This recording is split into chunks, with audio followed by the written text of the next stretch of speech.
पहले तो juvenile justice act 2015 में जो डेफिनेशन वाला पार्ट है उसमें सेक्शन 2 के सबसेक्शन 5 में आफ्टर केयर को डिफाइन किया गया है। ये डेफिनेशन मैं एक बार फिर से आपके लिए पढ़ रही हूँ और इसके बाद देखेंगे कि इस परिभाषा में कौन सी 3 खास बातें हैं जिन पर हमें ध्यान देना है। After care means making provisions of support, financial or otherwise, to the persons who have completed the age of 18 years but have not completed the age of 21 years and have left any institutional care to join the mainstream of the society. इस परिभाषा में सबसे पहली बात तो ये clarify की गई है कि पश्चातवर्ती देखरेख की जो सहायता होती है वो वित्तीय भी हो सकती है और उसके अलावा भी किसी और तरह की हो सकती है और दोनों का एक कॉम्बिनेशन भी हो सकता है। दूसरी बात इस परिभाषा में ये कही गई है कि पश्चातवर्ती देखरेख की सहायता उन व्यक्तियों के लिए है जो कि 18 साल की उम्र कंप्लीट कर चुके हैं लेकिन 21 साल की उम्र कंप्लीट नहीं किए हैं।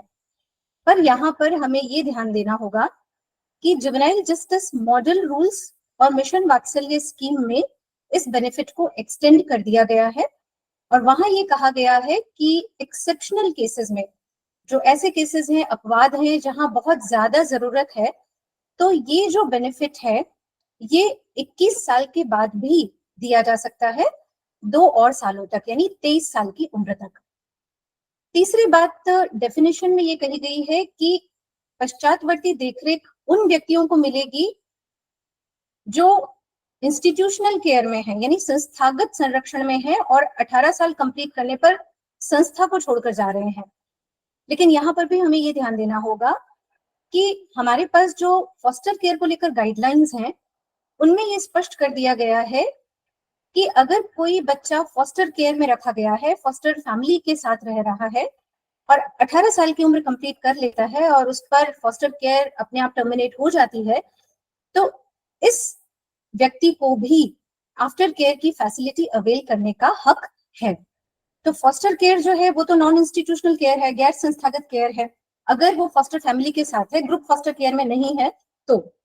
लेकिन फिर भी उस स्थिति में भी आफ्टर केयर की जो फैसिलिटी है उसका एंटाइटलमेंट उस केयर लीवर को है। तो यहाँ पर हम देख सकते हैं कि जुवेनाइल जस्टिस मॉडल रूल्स में, मिशन वात्सल्य स्कीम में और फॉस्टर केयर गाइडलाइंस में ये जो आफ्टर केयर की फैसिलिटी है इसको व्यापकता देने का प्रयास किया गया है, जो एक अच्छी बात है क्योंकि हमारा जो पर्पस है वो है सोशल वेलफेयर। लेकिन प्रॉब्लम यहाँ पर ये है कि अगर कोई व्यक्ति उन पॉलिसीज को नहीं पढ़ता है, रूल्स को नहीं पढ़ता है, सिर्फ डेफिनेशन पढ़ता है, तो एक कंफ्यूजन क्रिएट होगा। उसे लगेगा कि ये जो फैसिलिटी है ये सिर्फ 21 साल की उम्र तक है और सिर्फ संस्थागत केयर को छोड़ने पर ही दी जा सकती है, जबकि ऐसा नहीं है। तो ये जो डेफिनेशन है ये अगर सिर्फ आइसोलेशन में पढ़ी जाएगी तो एक ये बहुत लिमिटेड अंडरस्टैंडिंग देगी आफ्टर केयर के बारे में। तो मुझे लगता है सबसे पहले तो इस डेफिनेशन को अमेंड करने का टाइम आ गया है। अभी आगे देखते हैं जो मेन प्रोविजन है सेक्शन 46, उसमें ये कहा गया है कि any child leaving a child care institution on completion of 18 years of age may be provided with support।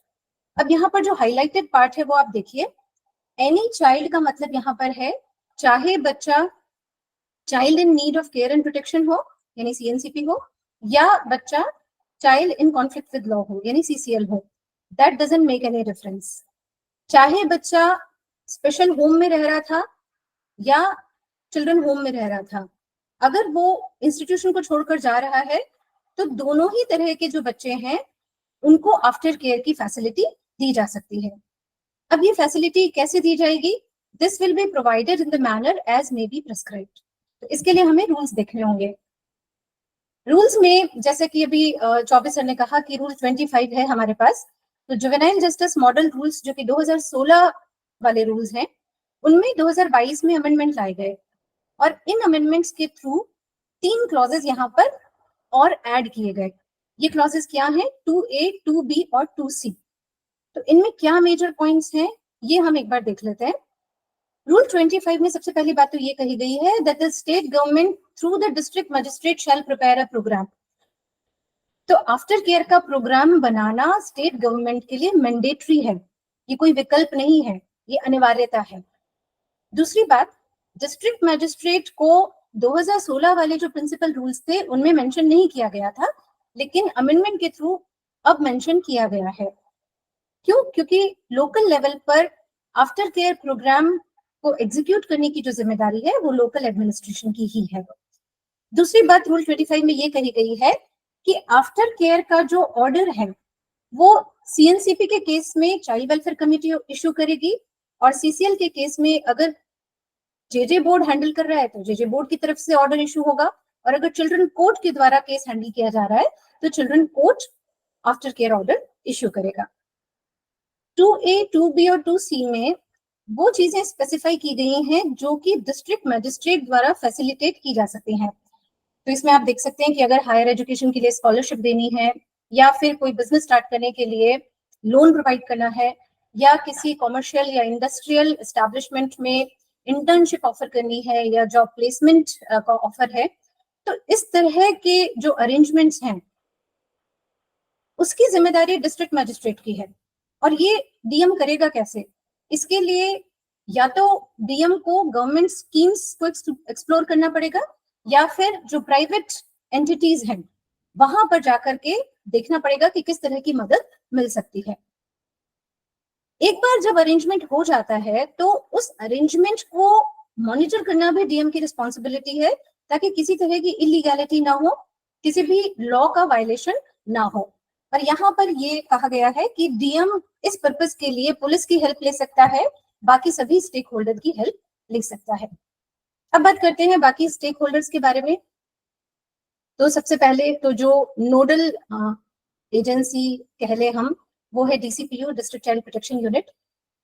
तो डीसीपीयू की ये जिम्मेदारी है कि जितनी भी ऑर्गेनाइजेशंस या इंस्टीट्यूशंस या इंडिविजुअल्स आफ्टर केयर देने में इंटरेस्टेड हैं, इच्छुक हैं, कैपेबल हैं, उनकी एक लिस्ट तैयार करें।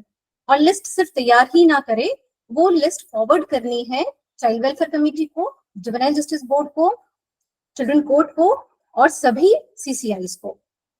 इसके बाद में ये कहा गया है कि केस वर्कर जो कि केस पर काम कर रहा है, अब वो चाहे प्रोबेशन ऑफिसर है या चाइल्ड वेलफेयर ऑफिसर है या सोशल वर्कर है, उस केस वर्कर की जिम्मेदारी है कि बच्चे के इंडिविजुअल केयर प्लान में पोस्ट रिलीज प्लान भी तैयार रखे। और ये प्लान सिर्फ बना करके रखना नहीं है, इसको टाइमली बोर्ड या कंसर्न कमिटी या कंसर्न कोर्ट के सामने पेश भी करना है, सबमिट करना है। और ये हो जाना चाहिए बच्चे की रिलीज से कम 2 महीने पहले, ताकि पूरी तैयारी की जा सके। एक बार जब ऑर्डर इशू हो जाता है तो उसके बाद में वो आफ्टर केयर इफेक्टिव हो रहा है या नहीं हो रहा है, बच्चे की प्रोग्रेस क्या है, I should say care leaver की प्रोग्रेस क्या है, उसको मॉनिटर करने की जिम्मेदारी फिर कंसर्न बोर्ड, कमिटी और चिल्ड्रन कोर्ट की भी है।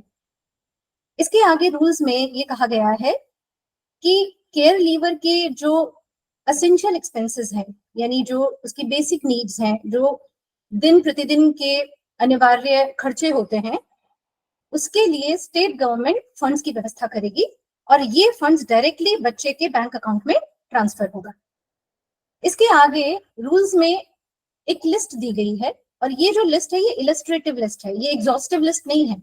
यहाँ पर कुछ एग्जाम्पल्स दिए गए हैं कि किस तरह की सर्विसेज एक केयर लीवर को प्रोवाइड की जा सकती हैं। तो इसमें आप देख सकते हैं, मैंने हाईलाइट किया है, कम्युनिटी ग्रुप हाउसिंग हो गई, या स्टाइपेंड है, स्कॉलरशिप है, स्किल ट्रेनिंग। स्लाइड मूव नहीं कर रही है, आप मैनुअली स्लाइड मूव करते जाइए। अभी आप देख पा रहे हैं? जी अभी ठीक है। तो पिछली स्लाइड्स अगर आप नहीं देख पाए तो मैं फिर से इसको रिपीट कर देती हूँ। मैंने आपको जो बताया जुवेनाइल जस्टिस एक्ट में डेफिनेशन, देन सेक्शन 46, उसके बाद में हमने डिस्कस किया रूल 25। रूल 25 में अभी हम चल रहे हैं, और अभी हम उसके रूल सब रूल 7 पर है। तो इसमें एक लिस्ट दी गई है, और यहाँ पर एग्जाम्पल्स दिए गए हैं कि किस तरह की सर्विसेज एक केयर लीवर को प्रोवाइड की जा सकती हैं। तो इसमें कम्युनिटी ग्रुप हाउसिंग है, स्टाइपेंड है अगर वो इंटर्नशिप कर रहा है या जॉब अगर कर रहा है तो वहां पर उसका जो सैलरी है, देन अगर वो कोई कोर्स कर रहा है आगे तो स्कॉलरशिप है, स्किल ट्रेनिंग है, जॉब प्लेसमेंट है, किसी क्राइसिस सिचुएशन में है, इमोशनल वेलबींग के लिए, मेंटल हेल्थ के लिए काउंसलिंग है, इसके अलावा क्रिएटिव आउटलेट्स हैं, लोन्स हैं, सब्सिडीज है, एक ओवरऑल एनकरेजमेंट की बात भी कही गई है। तो यहाँ पर अगर जेजे एक्ट का इंटरवेंशन है तो होलिस्टिक तरीके से हमें इसे देखना पड़ेगा। एक बच्चा जो अभी तक ऑल्टरनेटिव केयर में रह रहा था और अब वो वयस्क हो जाता है और अब समाज की मुख्य धारा से जुड़ने जा रहा है, तो किस तरह की जरूरतें उसकी हो सकती है।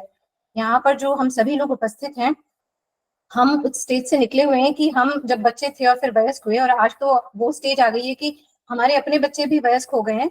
तो हमें पता है कि जो चाइल्डहुड से लेकर के एडल्टहुड का जो ट्रांजिशन है वो कितना डेलिकेट है। वहां पर हर छोटी बड़ी चीज के लिए सपोर्ट और गाइडेंस की जरूरत होती है। तो ये जो बच्चे हैं जिनकी फैमिली नहीं है, फैमिली सपोर्ट उनके पास नहीं है और ये ऑल्टरनेटिव केयर से निकल रहे हैं, तो ये तो और ज्यादा वल्नरेबल हैं। तो किसी भी तरह का अगर इन्हें सपोर्ट चाहिए तो ऐसे में समाज और सरकार को अग्रसर होना होगा और इनमें से कोई सी भी सर्विस उन्हें प्रोवाइड की जा सकती है। That depends on the individual care plan of that person. इसमें आफ्टर केयर प्लेसमेंट के ऑर्डर का एक फॉर्मेट दिया गया है जो कि फॉर्म 37 है, रूल्स के साथ संलग्न है। यहाँ पर मैं आपको यही कहूंगी कि रूल्स के साथ जितने भी फॉर्म्स दिए गए हैं वो एक्चुअली बेसिक फॉर्मेट्स हैं, वो एजेंसीज और अथॉरिटीज की सहूलियत के लिए दिए गए हैं। तो इसमें जो फॉर्म 37 है वो पर्टिकुलरली आफ्टर केयर ऑर्गेनाइजेशन में बच्चे आई मीन केयर लीवर के प्लेसमेंट की बात करता है। लेकिन अगर किसी केस में केयर लीवर की रिक्वायरमेंट कुछ और है, उसके पास हाउसिंग फैसिलिटी है लेकिन उसको फाइनेंस चाहिए या कोई और तरह की उसकी रिक्वायरमेंट है, तो वहां पर इसमें अकॉर्डिंगली चेंज किया जा सकता है। अगर कोई एक्स्ट्रा डिटेल्स देनी है या एडिशनल रिमार्क्स लिखने हैं तो वो भी किया जा सकता है। और ये जो रिकमेंडेशन है ये आएगी कहाँ से? ये आएगी केस वर्कर के द्वारा। जो भी वेलफेयर ऑफिसर या प्रोबेशन ऑफिसर केस पर काम कर रहा है उसकी अनुशंसा होगी और उसकी अनुशंसा पर विचारण किया जाएगा कमेटी के द्वारा या बोर्ड के द्वारा और उसके बाद में ऑर्डर इशू होगा। जब ऑर्डर इशू होता है तो इस ऑर्डर की एक कॉपी डीसीपीयू को भेजना मैंडेटरी है, जरूरी है, क्योंकि इम्प्लीमेंटेशन तभी हो पाएगा जब वो कॉपी डीसीपीयू के पास जाएगी, क्योंकि आगे इसका फॉलोअप भी होना है। रादर मैं यहाँ पर ये कहूंगी कि जब भी कोई ऑर्डर इशू होता है कमेटी के द्वारा या बोर्ड के द्वारा तो उसकी कॉपी सभी कंसर्न पार्टीज को मिलनी चाहिए। तो अगर केयर लीवर यहाँ पर इंस्टीट्यूशनल केयर को छोड़कर जा रहा है तो एक कॉपी उसे भी मिलनी चाहिए। जिस इंस्टीट्यूशन को वो छोड़कर जा रहा है उस इंस्टीट्यूशन के इंचार्ज को भी कॉपी मिलनी चाहिए। अगर केयर लीवर को किसी आफ्टर केयर ऑर्गेनाइजेशन में एडमिट किया जा रहा है तो वहां पर भी एक कॉपी प्रेषित होनी चाहिए। सो जो भी कंसर्न पार्टीज हैं उनके पास ऑर्डर की कॉपी जरूर हो ताकि प्रॉपर इम्प्लीमेंटेशन हो पाए। जब हम प्रॉपर इम्प्लीमेंटेशन की बात करते हैं तो दूसरे जो रेलिवेंट प्रोविजंस हैं उनकी जानकारी भी हमारे लिए जरूरी है, क्योंकि कई ऐसे प्रोविजंस हैं जो थोड़े स्कैटर्ड हैं, अलग अलग जगह पर हैं और उनमें से कुछ ध्यान से हट जाते हैं।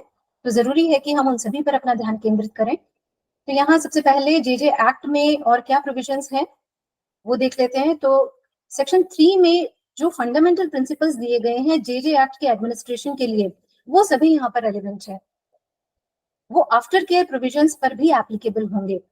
इसमें खास तौर पर एक प्रिंसिपल है, प्रिंसिपल ऑफ पॉजिटिव मेजर्स, सकारात्मक उपाय का सिद्धांत। ये मुझे काफी अच्छा लगता है। ये बहुत ही एक्चुअली पॉजिटिव चेंज ला सकता है। यहाँ पर कहा गया है all resources have to be mobilised including those of family and community for promoting the well-being, facilitating development of identity and providing an inclusive and enabling environment.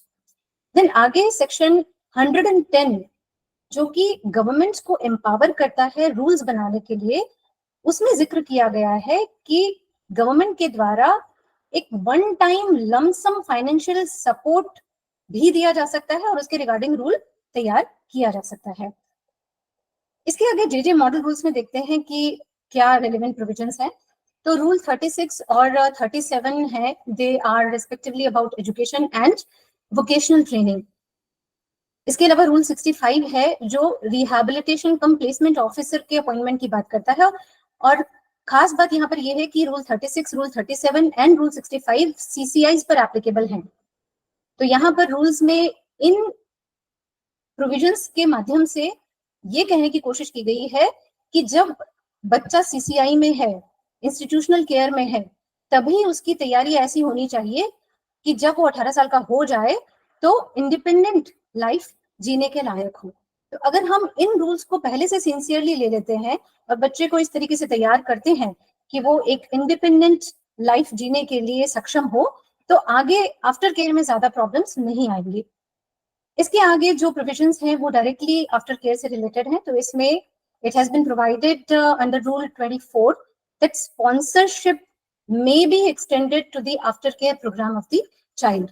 Sponsorship सिर्फ 18 साल के पहले तक सीमित नहीं है, स्पॉन्सरशिप इसके बाद भी दी जा सकती है। Again further it has been provided under rule 39 that management committee of the CCI must indulge in the follow up for 2 years in collaboration with aftercare services. तो जो CCI की मैनेजमेंट कमेटी है उसका रोल बच्चे के वयस्क होने पर खत्म नहीं हो जाता है। आफ्टर केयर का जो प्रोग्राम है उसमें फॉलोअप में मैनेजमेंट कमेटी का रोल भी है। यहाँ पर बात की गई है कोलैबोरेशन की between the management committee and the after care services. Further under rule 79 it has been provided that if no other arrangement can be made for stay of a girl on attaining adulthood, then it is the responsibility of the government to give the girl the opportunity to stay in any working women hostel. तो government को provide करनी है residential facility. ये एक extra safe guard है girls के लिए, ताकि अडल्ट होने पर उनको रेजिडेंस की कोई ऐसी प्रॉब्लम ना आए। फर्दर रूल 83 ये प्रोवाइड करता है कि जुवेनाइल जस्टिस फंड जो है उसका उपयोग किया जा सकता है लमसम सपोर्ट देने के लिए और आफ्टर केयर फैसिलिटीज प्रोवाइड करने के लिए। तो ये कुछ रूल्स हैं जो हमारे लिए गाइडिंग पॉइंट्स बन सकते हैं। इनके अनुसार हम आफ्टर केयर का जो एक पूरा प्लान है उसे फॉर्मुलेट कर सकते हैं। इसके आगे देखते हैं कि मिशन वात्सल्य स्कीम में क्या कहा गया है। सबसे पहले तो मिशन वात्सल्य है क्या। 2009 में जो integrated child protection scheme start हुई थी उसे 2017 में रीनेम किया गया चाइल्ड प्रोटेक्शन सर्विसेज स्कीम के नाम से। इसी को रिवाइज करके और एक नए रूप में अब पेश किया गया है और जो कि अप्रैल 2022 से लागू है, वो है मिशन वात्सल्य स्कीम। तो मिशन वात्सल्य स्कीम में भी क्लॉजेस आप देख सकते हैं 4.3 से लेकर के 4.3.3 आफ्टर केयर के बारे में ही हैं। तो यहाँ पर सबसे पहले तो वो बातें रीअफर्म की गई हैं जो कि जेजे मॉडल रूल्स में दी गई हैं। इसमें कहा गया है कि ऑल्टरनेटिव केयर चाहे फॉर्मल हो या इनफॉर्मल हो, डजंट मैटर, अगर बच्चा ऑल्टरनेटिव केयर छोड़ करके निकल रहा है एज केयर लीवर यानी 18 साल की उम्र कंप्लीट होने पर, तो फिर उसको पूरा एंटाइटलमेंट है कि अगर उसे फर्दर सपोर्ट की जरूरत है तो आफ्टर केयर फैसिलिटी दी जाए। यहीं पर आफ्टर केयर का जो फाइनेंशियल सपोर्ट है उसको क्वांटिफाई कर दिया गया है। तो जो आईसीपीएस में ₹2000 पर मंथ पर चाइल्ड का प्रावधान था उसे बढ़ा दिया गया है और अब ये कर दिया गया है ₹4000 पर मंथ पर चाइल्ड। यहाँ पर आप एक बात नोट करेंगे, इसमें कहा गया है कि ये जो फाइनेंशियल सपोर्ट है ये उस ऑर्गेनाइजेशन या इंस्टीट्यूशन या इंडिविजुअल को दिया जाएगा जो कि आफ्टर केयर प्रोवाइड कर रहा है। लेकिन जेजे मॉडल रूल्स में कहा गया है कि जो अमाउंट है वो डायरेक्टली केयर लीवर के अकाउंट में ट्रांसफर होगा। तो यहाँ पर ये थोड़ी एम्बिग्विटी है, लेकिन हमें हार्मोनियसली इसे पढ़ना होगा। तो ये डिपेंड करता है कि स्टेट गवर्नमेंट ने क्या प्रोग्राम बनाया है, तो जैसा प्रोग्राम होगा उसी अनुसार उसका एग्जीक्यूशन होगा। एक और बात यहाँ पर कही गई है, अगर आप ध्यान देंगे तो यहाँ बात की गई है इंडिविजुअल आफ्टर केयर प्लान को पूरी तरीके से इंप्लीमेंट करने की।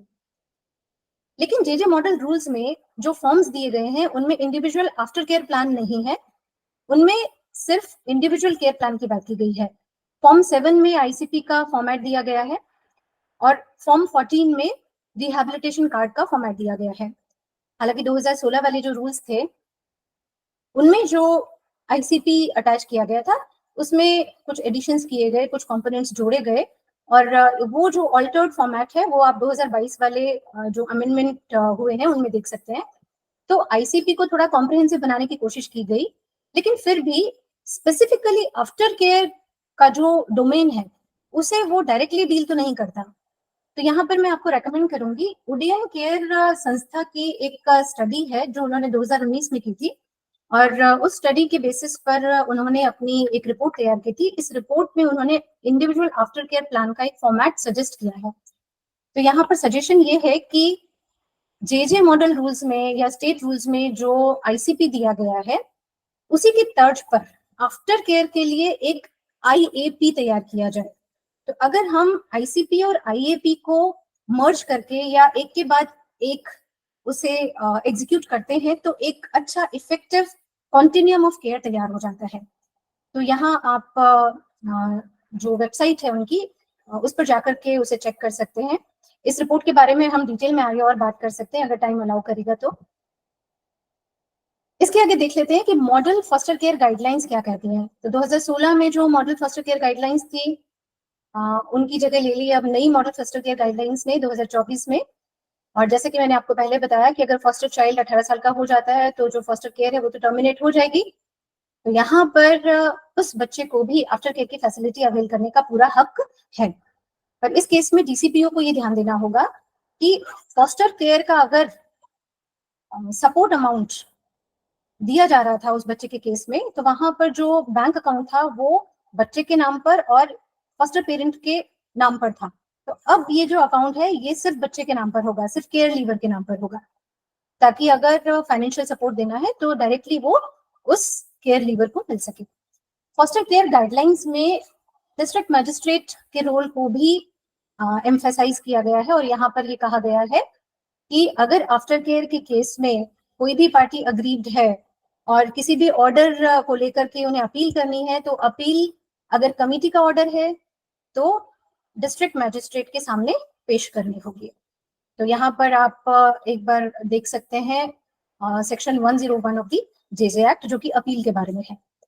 इसके आगे डिस्ट्रिक्ट चाइल्ड प्रोटेक्शन यूनिट के रोल को भी यहाँ फिर से एम्फेसाइज किया गया है कि फॉस्टर केयर और आफ्टर केयर इन दोनों के ही सही इम्प्लीमेंटेशन की जो जिम्मेदारी है वो डीसीपीओ पर है, और ऑर्गेनाइजेशंस, इंस्टीट्यूशंस, इंडिविजुअल्स की जो लिस्ट तैयार करनी है, जो रिसोर्स डायरेक्टरी मेंटेन करने की जिम्मेदारी है, वो भी डीसीपीओ पर है। क्योंकि डेटाबेस यहाँ पर बहुत इंपॉर्टेंट हो जाएगा। जब हमें अलग अलग तरीके से बच्चों को सपोर्ट देना है तो एक प्रॉपर डेटाबेस मेंटेन करना अनिवार्य है। प्रॉपर इम्प्लीमेंटेशन के लिए ये डीसीपीओ की जिम्मेदारी है कि वो क्वार्टरली मीटिंग्स को कंडक्ट करे सभी स्टेक होल्डर्स के साथ। और जब हम क्वार्टरली मीटिंग्स की बात करते हैं तो यहाँ पर मैं आपको ये भी बताना चाहूंगी कि मिशन वात्सल्य स्कीम में district child welfare and protection committee को कॉन्स्टिट्यूट करने की बात कही गई है।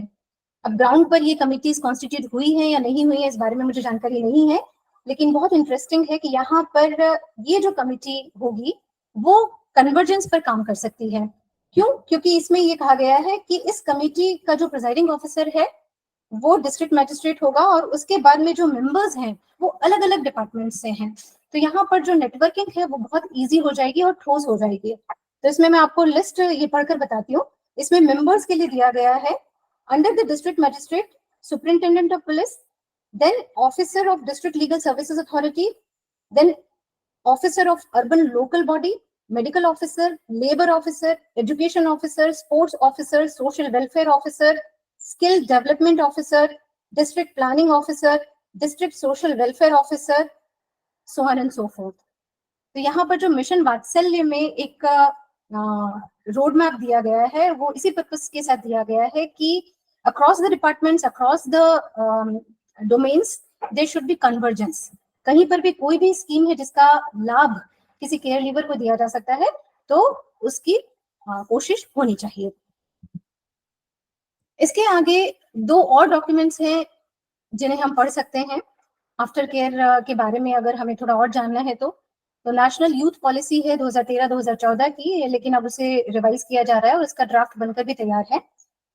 इस पॉलिसी में भी ये कहा गया है कि जो मार्जिनलाइज्ड यूथ हैं उसे स्पेशल अटेंशन की जरूरत है अगर हमें इंक्लूसिव ग्रोथ का पर्पस अटेन करना है तो।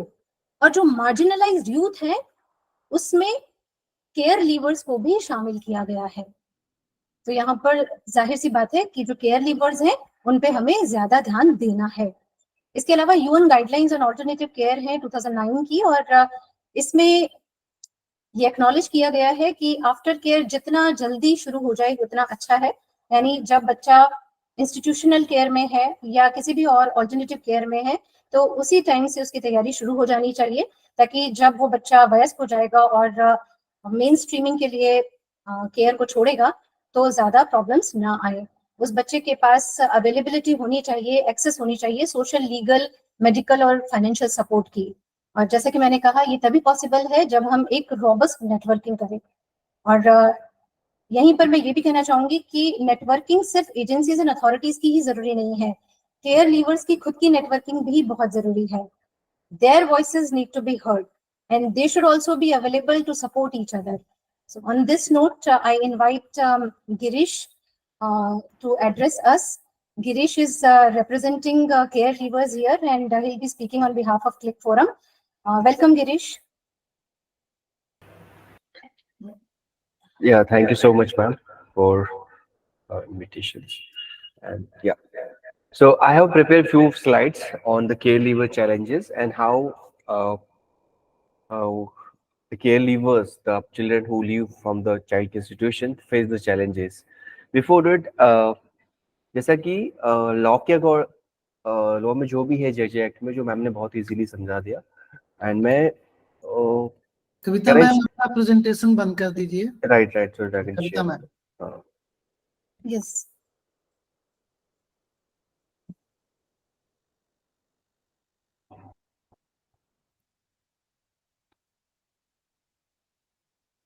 now you can start this. Yes, it's okay. Girish, start. Yes sir, मेरी प्रेजेंटेशन दिख रही है सभी को?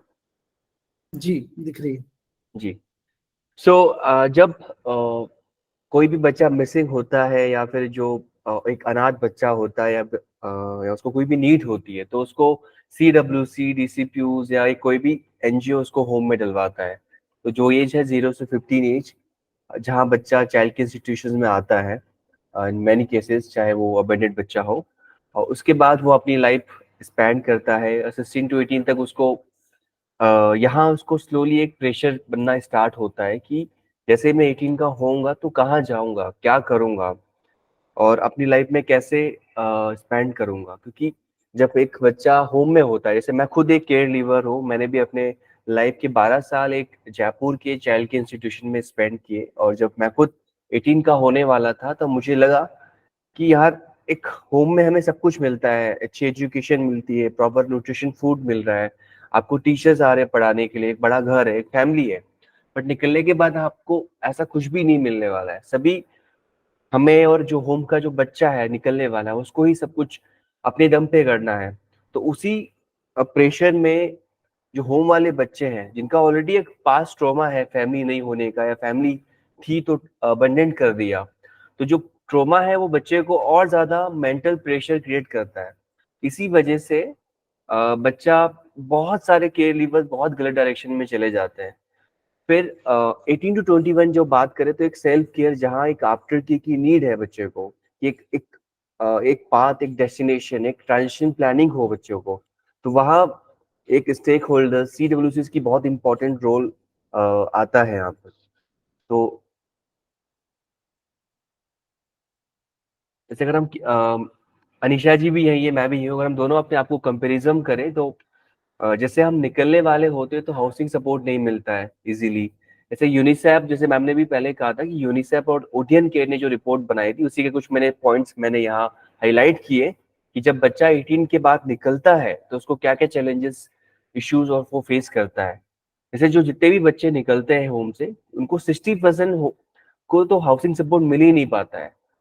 लाइक कोई बच्चा अपने ही किसी स्कूल फ्रेंड के साथ रह रहा है, या जो होम में जो भैया रहते थे उनके साथ रह रहा है। और दूसरी जो चैलेंजिंग सबसे बड़ी है, आइडेंटिटी डॉक्यूमेंट। कई बच्चे ऐसे होते हैं जिनके पास आधार में अभी भी उनके होम का एड्रेस है। लाइक अगर मैं किसी होम में था तो मेरे उसके होम का एड्रेस है, आधार में नंबर भी मेरे होम के फाउंडर का है। तो अगर मैं कल जाके पासपोर्ट के लिए अप्लाई कर रहा हूँ, जब पुलिस वेरिफिकेशन के लिए मेरे होम में जाती है, तो पुलिस रिजेक्ट कर देती है, क्योंकि बोलते हैं कि आप तो रहते थे, अब आप रह नहीं रहे हो, तो आपको एक अलग डॉक्यूमेंटेशन की रिक्वायरमेंट रहेगी। तो उसके लिए आप रेंट एग्रीमेंट बनाओ, फिर आप आपके आधार में अपडेट कराओ। तो ऐसे 40% बच्चों को एक रेजिडेंट प्रूफ भी नहीं है, और इवन 54 बच्चों को वोटर आईडीज नहीं बने होते हैं या पैन कार्ड नहीं है उनके पास। और थर्ड, अगर हम बात करें पुअर एजुकेशन, मोस्टली बच्चे या तो बहुत ही न्यूबॉर्न बेबी आते हैं जो बिल्कुल ऑर्फन होते हैं, या फिर कोई चाइल्ड लेबर केसेस हो जिनका लाइक फैमिली नहीं था या भाग के आ गए या रन अवे बच्चे थे।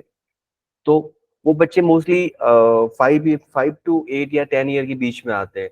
तो जैसे वो 18 तक होते हैं तो उनका एजुकेशन लाइक या तो 8 पास आउट है या 10 पास आउट है। बहुत बहुत कम नंबर ऐसा है जो बच्चे अपना एक एजुकेशन कर पाते हैं। और इसका मेन चैलेंज ये हो जाता है कि उनको अपना जो जॉब है या उनको जो एक अच्छी जॉब करनी होती है वो कर नहीं पाते। इस वजह से वो या तो अपने लेवल पे कोई लेबर वर्क कर रहे हैं या फिर किसी के साथ किसी होटल में एज ए वेटर काम कर रहे हैं या जैसे अपना लाइवलीहुड को चला रहे हैं। तो दैट्स द मेन चैलेंज, अगर एजुकेशन अगर पूरा नहीं है या फिर कंप्लीट नहीं है। और निकलने के बाद ना एजुकेशन का भी सपोर्ट मिल नहीं पाता है, ये भी एक चैलेंज है बहुत बड़ा। एंड सोशल आइसोलेशन, इस रिपोर्ट में ये भी कहा कि 60% जो बच्चे हैं वो इमोशनल डिस्ट्रेस्ड है। इसका मेन रीजन से मैंने भी खुद फेस किया। जैसे मैंने स्टार्टिंग में कहा कि हमें होम में सब कुछ मिल रहा होता है, बट निकलने के बाद ये कुछ भी नहीं मिल पाता है। तो वो एक और डिस्टेंस क्रिएट करता है। ऊपर से एक नॉर्मल फैमिली में क्या होता है, आपके जैसे फॉर एग्जाम्पल आपके बच्चे, अगर मैं किसी एक का एग्जाम्पल ना देते हुए, तो आप हो वहां पर, तो आप अपने बच्चे को पुशअप करते हो, पुश करते हो कि बच्चा क्या कर रहे हो, पढ़ाई कैसे चल रही है, जॉब में क्या चैलेंजेस आ रहे हैं। तो बच्चा अपनी बातें शेयर करता है, और कुछ चैलेंजेस आ रहे हैं तो आप उसको सॉल्व भी करते हो। बट जो केयर लीवर्स है वो किसको अपनी चैलेंजेस बताएगा या प्रॉब्लम किसको बता पाएगा? तो ये भी एक चैलेंज है, जिस वजह से बच्चा सोसाइटी से बिल्कुल ही आइसोलेशन में चला जाता है या बिल्कुल ही डिस्कनेक्ट कर लेता है। जिससे क्या होता है, वो किसी भी ट्रस्ट नहीं करता है, कहीं भी वो अ, काम नहीं कर पाएगा या किसी से भी एक ट्रस्ट बॉन्डिंग वो बिल्कुल बना नहीं पाएगा, जिससे वो एक नेगेटिव मोड में चला जाएगा। और लाइवलीहुड चैलेंज मैंने जैसे पुअर एजुकेशन को कनेक्ट करते हुए बताया कि कई बच्चों को बहुत बेसिक लेवल की जॉब्स कर पाते हैं जहाँ मुश्किल से उनकी एवरेज सैलरी 8K हो पाती है। इवन राजस्थान में हम पिछले 3 साल से काम कर रहे हैं आफ्टर केयर के ऊपर, जहां हम अलग अलग बच्चों को अपने लेवल में होम में जा जाके आफ्टर केयर के बारे में अवेयरनेस करके उनको एनरोलमेंट कराना, वो सब कर रहे हैं। बट वहां भी हमने फेस किया कि बच्चों का एजुकेशन पूरा नहीं है, और एजुकेशन पूरा नहीं तो उनका लाइवलीहुड चैलेंज डेफिनेटली आएगा। तो यहाँ हमको मिलके जो स्टेक होल्डर्स है, स्पेशली CWCs, DCPUs और जो होम्स है, उनको बहुत डीपली वर्क करने की जरूरत है। और हम दूसरी बात करें, हर जैसे हर स्टेट ने अपने आफ्टर केयर प्रोविजंस और प्रोग्राम बना के रखे हुए अंदर द मिशन मत्सल्य, बट सबने अपने अकॉर्डिंग बनाया। जैसे अगर मैं राजस्थान की बात करूं तो यहाँ एक समर्थ योजना चलती है, बट समर्थ योजना चल रही है बट वहाँ ग्राउंड पे वो बिल्कुल भी इम्प्लीमेंटेड नहीं है। जहाँ लाइक ये कहा गया था कि हर महीने बच्चों को 7,000 रुपीज मिलेंगे डायरेक्टली उन बच्चों के अकाउंट में टिल द 21 की एज में, बट ऐसा हो नहीं पा रहा है। और अगर हम बाकी स्टेट की बात करें, दिल्ली की बात करें, दिल्ली में लाइक 4,000 रुपीज किसी किसी बच्चों को मिलते हैं, कर्नाटका में समहाउ कुछ बच्चों को मिलते हैं, बट ऐसा हर जगह नहीं हो पा रहा है। तो यहाँ यही होगा कि एटलीस्ट जो बच्चों की बेसिक चीजें हैं, लाइक उनका डॉक्यूमेंटेशन क्लियर हो जाए एटलीस्ट सारा, उनका एजुकेशन लेवल थोड़ा बेसिक से थोड़ा एडवांस हो जाए, एटलीस्ट 12 पास आउट हो, ताकि वो कहीं भी एक अच्छे डिसेंट वर्क कर पाए। वो हो नहीं पाता है। फिर जैसे मैंने कहा कि नो प्लेस टू होम, हम दोनों की बात करें, अनीशा और होम, तो हम दोनों को ही शेल्टर और सेफ्टी नहीं मिल पाई थी एज अ हाउसिंग के लिए, और ना ही लीगल अवेयरनेस थी, ना लीगल आइडेंटिटी है इन बच्चों के लिए, और एजुकेशन बैकग्राउंड, सोशल आइसोलेशन, और लास्ट हो गया livelihood challenges and physical and mental health challenges, जहां यहाँ बहुत ज्यादा वर्क की जरूरत है। और इस सेगमेंट की हम बात करें तो इस सेगमेंट पे अभी बहुत कम लोग अवेयर है केयर लीवर्स के इश्यूज के ऊपर। अभी कुछ कुछ चीजें बिल्ड हो रही है, ऑर्गेनाइजेशंस काम करने के लिए आ रही है, बट अल्टीमेटली इसमें ये हो रहा है कि जो बच्चे निकल गए उन पे कोई फोकस नहीं कर पा रहा है। जैसे कई बच्चों की शादियां हो जाती है, गर्ल्स की हम बात करें, इवन MP की बात करें, MP में भी शादियां होती होगी, जो बच्चे 18 के होते हैं जो हो जाते हैं तो उनको एक कोई लड़का देख के शादी करा देते, बट एक नॉर्मल फैमिली में क्या है कि आप एक की डॉटर है तो आप सब पूछते हो कि डेली क्या चल रहा है, क्या चैलेंजेस आ रहे हैं, आप कल्चर सिखाते हो उनको कि कैसे काम करना है, कैसे सेटल होना है एक दूसरी लाइफ में, अपनी जो नई लाइफ मैरिज लाइफ है। बट यहाँ केयर लीवर्स की हम बात करें तो यहाँ वो किसको बोलेगा या कैसे करेगा? तो सारे जो बेसिक कल्चर्स है, जो बेसिक लाइवलीहुड है, सॉफ्ट स्किल्स है, यहाँ ये बहुत एक बड़ा सा गैप दिखाई देता है अभी भी। तो आई थिंक यही था मेरा अभी तक यहाँ तक। या तो मैं चाहूंगा किसी को